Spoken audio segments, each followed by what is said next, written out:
I want to talk today about fair and honest dealing in real estate. What does that mean to you? What should you expect?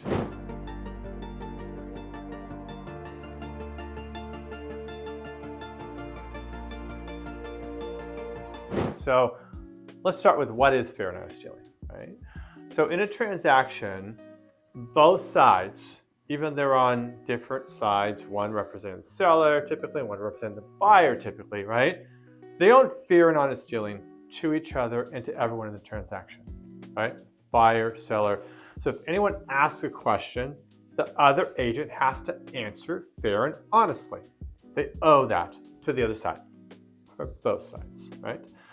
You can elect not to answer a question because you're representing one side. If you're going to answer a question specifically asked, you need to answer that question if you're asked a question, but you don't have to give up the information, if that makes sense, right? So no misrepresentations, because agents have a fiduciary responsibility, right? So let's talk about fiduciary for a second. So fiduciary basically is a legal obligation. Nothing against car agents, right, that sell cars, right? Car salesmen, right?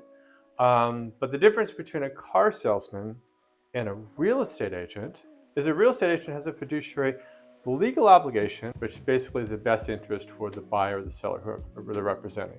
On the car salesman, they don't have any obligation to help you, right? They only want to sell the car to you, and there's nothing wrong with that. They just don't have that extra obligation that a real estate agent does, right? So fair and honest dealing is number one. Two is the fiduciary duty from the either side representing the buyer or the seller. So those two things I think are really, really important to understand to start.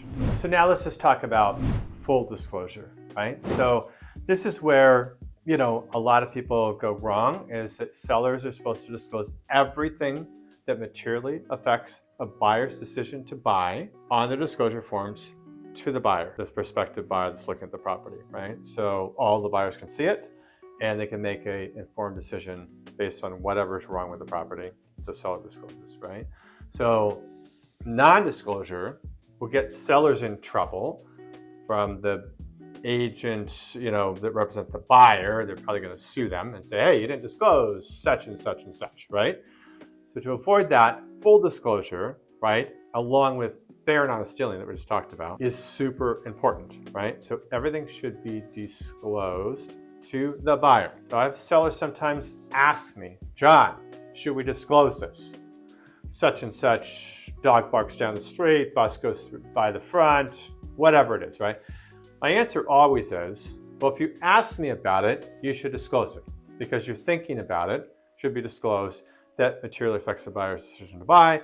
And typically these questions that I'm asked, those are very general, are specific things that they're concerned maybe that the buyer wants to do. They have to let the buyer know about it. Yeah, let's disclose, because here's the way I look at it, right, is full disclosure from the seller's paramount, right? It's very, very important to keep them out of any kind of trouble legally. But more, it's giving the buyer everything up front. And upfront's the key.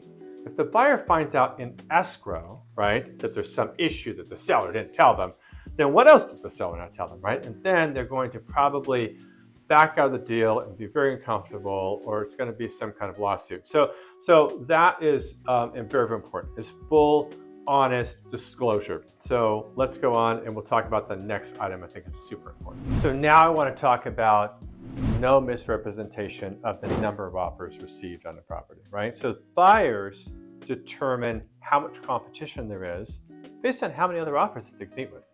0 offers, 20 offers, right?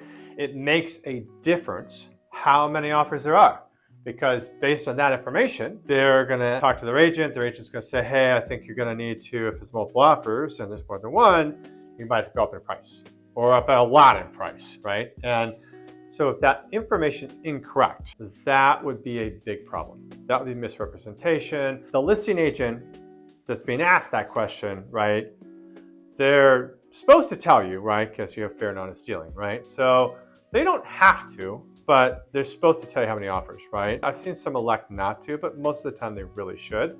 And if they're telling you what it is, right, and you're then, bidding higher, they better be accurate, because that agent can lose their license. They can basically not practice anymore. I mean, they get fired from their brokerage.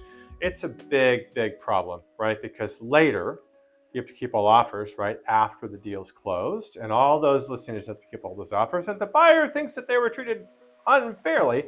They can actually call their lawyer and ask for the file. And if that file does not show that there were 20 offers and there's only one offer was theirs, that's going to be a big problem, right? So there's going to be a problem for everybody involved in the transaction. Someone's got to pay some money, probably to make up the difference based on how much that buyer overbid, thinking there was competition when there wasn't any.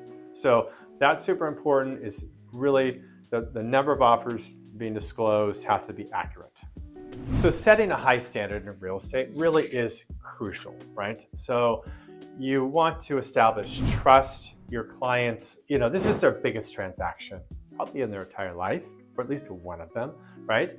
And it's important or paramount that they trust you and that you're really having that higher standard, that you set the bar, right? Fair and honest dealing, all the things we talked about, right?